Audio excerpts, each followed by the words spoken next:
क्या हालचाल सत श्री अकाल, मैं हूं नियॉन मैन एंड गाइस आज हम लोग बात करने वाले हैं इंडियन क्रिकेटर रविंद्र जडेजा के बारे में। तो गाइस रविंद्र जडेजा के फादर ने अपने ही बेटे एंड उनके वाइफ के ऊपर बहुत बड़े एलिगेशंस लगाए। जी हाँ गाइस, हुआ क्या कि कल अचानक से उनके फादर का ये वाला इंटरव्यू हुआ जहां पर वो रविंद्र जडेजा एंड उनके वाइफ के ऊपर बहुत सारे बड़े बड़े सीरियस एलिगेशंस लगाए। कुछ मैं आप लोग को रीड करके बताता हूँ। जैसे कि फर्स्टली उन्होंने बताया, I have absolutely no relation with Ravindra and his wife. ना हम उन लोग को कॉल करते हैं ना वो लोग हम लोग को कॉल करते हैं। और ये इशू स्टार्ट हो गए थे जैसे रविंद्र जडेजा का मैरिज हुआ था और 2-3 महीने हुए थे। फिर आगे वो बताया कि I currently live alone in Jamnagar while Ravindra and उनकी वाइफ सेपरेट बंगलो में रहते हैं। He lives in the same city but I don't get to see him. पता नहीं उसकी वाइफ ने उसके ऊपर ऐसा क्या मैजिक कर दिया है, मेरे को सिर्फ 20,000 रुपीज पेंशन जो मिलता है उसी में जीता हूँ। आगे वो कहे, he is my son and it burns my heart. I wish कि उसका कभी शादी नहीं होता। It would have been better अगर वो क्रिकेटर ना बनता। हम लोग को ये सब चीज से गो थ्रू नहीं करना पड़ता इन दैट केस। और फिर वो उनकी वाइफ के ऊपर भी बहुत बड़े एलिगेशंस लगाए कि with in 3 months of the marriage Ravindra की वाइफ उनको बोल दी कि सब कुछ उनके नाम पर ट्रांसफर कर दे। रविंद्र के फादर को लगता है कि उनके वाइफ की वजह से ये फैमिली में रिफ्ट क्रिएट हुआ है। वो कहे मैं गलत हो सकता हूँ, रविंद्र की सिस्टर गलत हो सकती है, बट टेल मी कि कैसे 50 मेरे फैमिली मेंबर्स गलत हो सकते हैं। वो लोग मेरे कोई भी फैमिली मेंबर से रिलेशन नहीं रखे हैं, ऐसा क्यों है? सो ये सब सीरियस एलिगेशंस जब जडेजा के ऊपर लगा, उन्होंने भी रिस्पॉन्ड करते हुए अपने ट्विटर में ये वाला स्टेटमेंट डाला, let's ignore what said in these scripted interviews. And नीचे जो उन्होंने लिखा है उसको अगर ट्रांसलेट किया जाए तो उन्होंने कहा कि दिव्या भास्कर को जो ये इंटरव्यू दिया गया है it is meaningless and untrue. वो एकदम वन साइडेड स्टोरी है एंड मैं ये एलिगेशंस को डिनाई करता हूं। These efforts are being made to tarnish the image of my wife and ये सब बहुत ही ज्यादा इंडिसेंट है। मेरे पास बहुत कुछ बोलने को है बट मैं पब्लिकली यहाँ पर नहीं बोलना चाहता हूँ।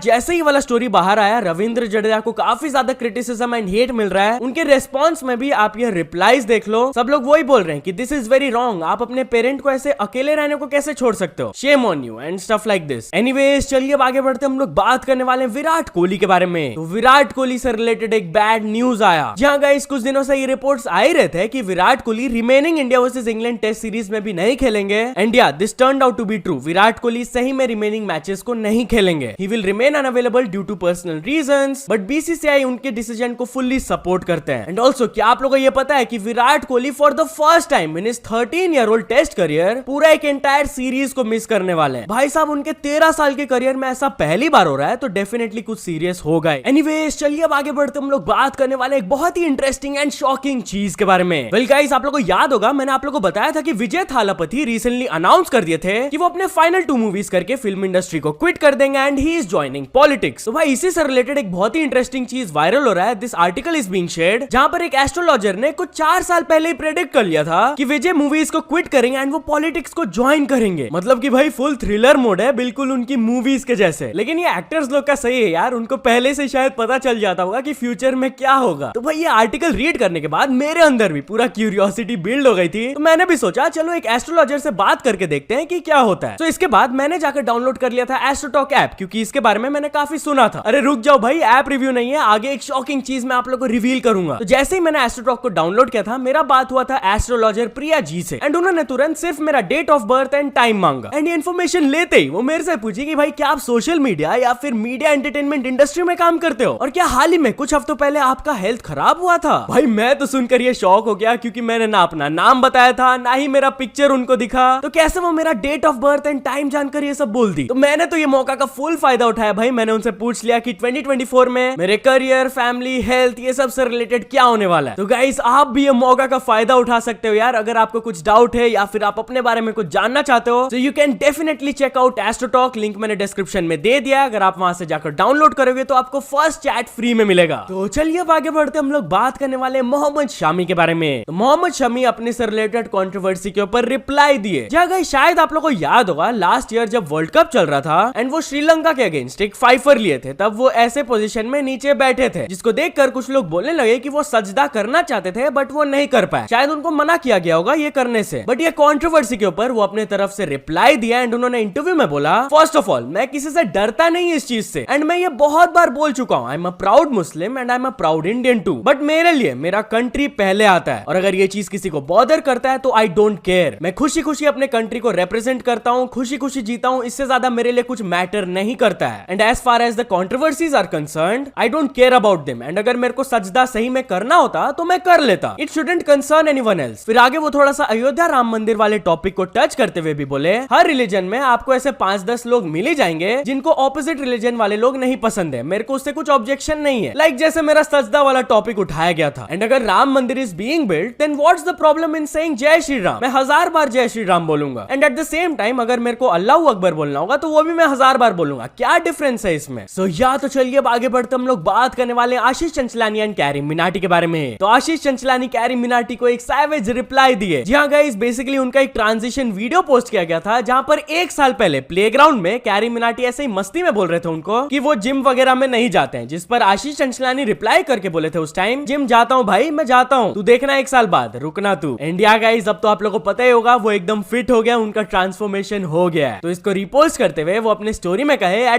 @Carry Minati I kept your promise. तो चलिए अब आगे बढ़ते हम लोग बात करने वाले हैं UK07 राइडर एंड खानजादी के बारे में। तो क्या UK07 राइडर एंड खानजादी का एक म्यूजिक वीडियो आने वाला है? वेल गाइस, कल UK07 राइडर के चैनल में खानजादी के साथ एक कोलैब व्लॉग आया था जहां पर वो लोग बोले थे कि अगर 30 के कमेंट्स हो जाएगा उसके बाद वो अपने म्यूजिक वीडियो को अनाउंस कर देंगे। वेल 30 के कमेंट शायद जल्दी इसमें हो जाएंगे, बट स्टिल UK07 राइडर की तरफ से एक पोस्ट आ गया उसके बाद, जिसके कैप्शन में वो लिखे थे समथिंग कुकिंग, एंड जैसा कि आप ये वीडियो में देख सकते हो शायद से कोई रोमांटिक म्यूजिक वीडियो इन दोनों का आ सकता है। एनीवेज चलिए अब आगे बढ़ते हम लोग बात करने वाले CID शो के बारे में। तो क्या CID शो जल्दी वापस आने वाला है? जहां गाइस काफी सालों से इनका कोई भी एपिसोड नहीं आया है, बंद हो गया शो। वेल रिसेंटली जब CID कास्ट एक पॉडकास्ट में गए थे एंड उनसे यह सवाल पूछा गया था कि क्या आपका शो वापस आ सकता है, तो फर्स्ट ऑफ ऑल अभिजीत बोले थे कि CID तो उनका शो है, उनका ब्रांड है, जिस पर साइड से दया बोलते हैं कि चलो CID ब्रांड किसी का भी हो, लेकिन अगर मैं, आप, ACP सर और बाकी सब भी खड़े हो जाए एक साथ तो लोग हमें देख के क्या बोलेंगे? CID है, नाम यूज करने की जरूरत ही नहीं है, हम 3-4 लोग खड़े हो जाएंगे और बोल देंगे हम आ रहे हैं वापस, बस इतना ही काफी है। एंड नॉट ओनली दिस, इसके बाद ACP प्रद्युमन भी ये कहे बातें तो चल रही है, हो सकता है कि बहुत जल्द हम लोग आ जाएंगे, शायद दिसंबर। फिर वो हैंड मूवमेंट्स किए CID का, जिसका फुल फॉर्म वो बोले कमिंग इन दिसंबर। तो या गाइस, क्या आप ये शो को वापस देखना चाहते हो? मेरे को कमेंट्स में जरूर बताना। तो चलिए अब आगे बढ़ते हम लोग बात करने वाले तेरी बातों में ऐसा उलझा जिया मूवी के बारे में। तो गाइस कल शाहिद कपूर एंड कृति सैनन का ये वाला मूवी रिलीज हो गया एंड इसके ऊपर काफी सारे यूट्यूबर्स रिएक्ट किए एंड डे 1 का कलेक्शंस भी आ गया। चलिए मैं आप लोगों को दिखा देता हूं। First of all comic words कहे कि it was an okay movie for me, Kriti Sanon gave a fine performance and अगर कुछ नया करने की बात हो तो it definitely bring something new to the table but kind of feels flat to be honest. फिर योगी बोलता है कहे परफॉर्मेंस वाइज गुड, शाहिद का डांस एंड कृति की एक्टिंग अच्छी है but it feels stretchy sometimes. एक हाईली इंटेलिजेंट रोबोट जो फेशियल एक्सप्रेशंस तक पढ़ सकती है उसको बस यूज कर रहे हैं खाना बनाने के लिए एंड इवन बेड सीन्स के लिए। बहुत कुछ हो सकता था इस फिल्म के साथ पर बॉलीवुड